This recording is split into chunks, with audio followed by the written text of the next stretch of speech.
আসসালামু আলাইকুম সবাই, চলে আসলাম সকাল সকাল নতুন আরেকটি ব্লগ নিয়ে।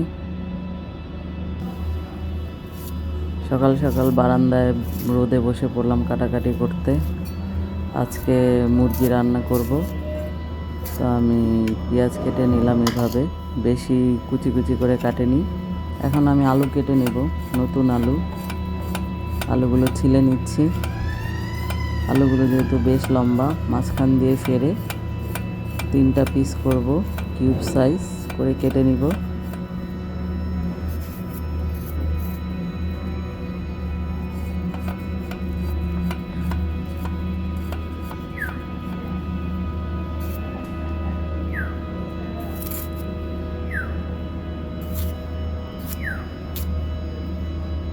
আমি আলু কেটে নিলাম। আমার মুরগিটা আগেই কাটা হয়ে গেছে, মুরগি কাটার ভিডিওটা শেয়ার করতে পারিনি।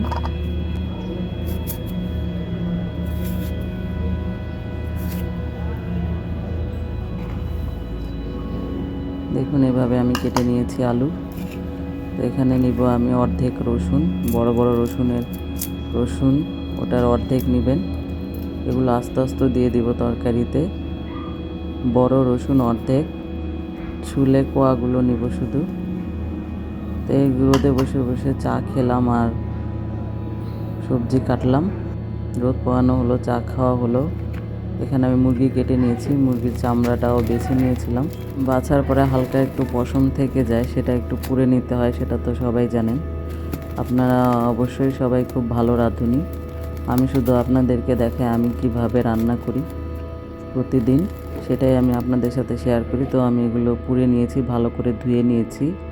পেঁয়াজগুলো, নতুন আলু পেঁয়াজে অনেক ধুলোবালি থাকে, আমি ভালো করে ধুয়ে কেটেছিলাম। তারপর ধোয়ার পর একটা করে ধোয়া দিয়েছি আলু পেঁয়াজগুলোতে। তো আমি এখন রান্না বসিয়ে দিব।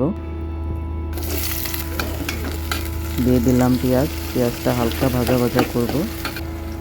হালকা ভাজা ভাজা হয়ে গেছে, এখন দিব হলুদ গুঁড়ো 2 টেবিল চামচ, তারপর দিলাম মরিচ গুঁড়ো 2 টেবিল চামচ, লবণ স্বাদ মতো,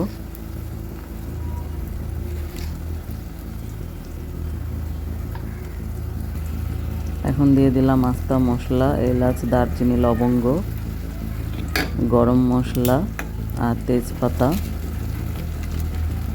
এগুলো দেবো আমি, হালকা একটু পানি দেব কষানোর জন্য মশলাগুলো। অল্প একটু পানি দিলাম মশলাটা একটু ভালোভাবে কষানোর জন্য।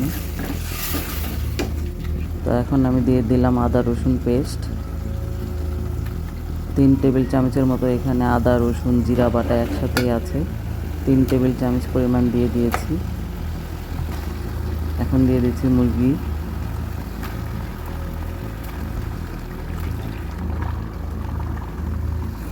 আমার পাতিলটা একটু ছোট হয়ে গেছে, মাংস বেশি হয়ে গেছে, নাড়তে কষ্ট হচ্ছে।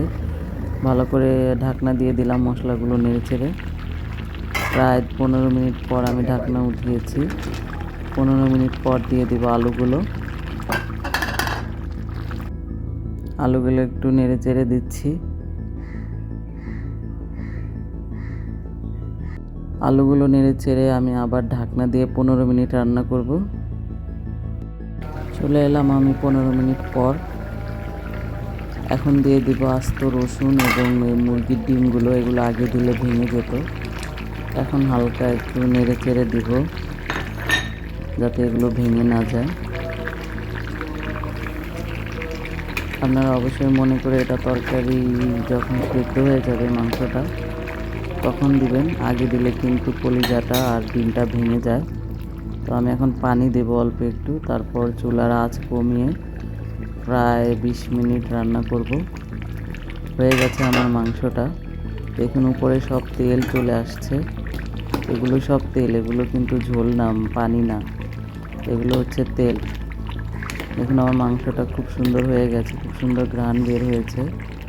অবশ্যই আমার ভিডিও যদি আপনাদের ভালো লাগে আমার চ্যানেলটা সাবস্ক্রাইব করবেন এবং আমার পাশে থাকবেন। আল্লাহ হাফেজ, সবাই ভালো থাকবেন।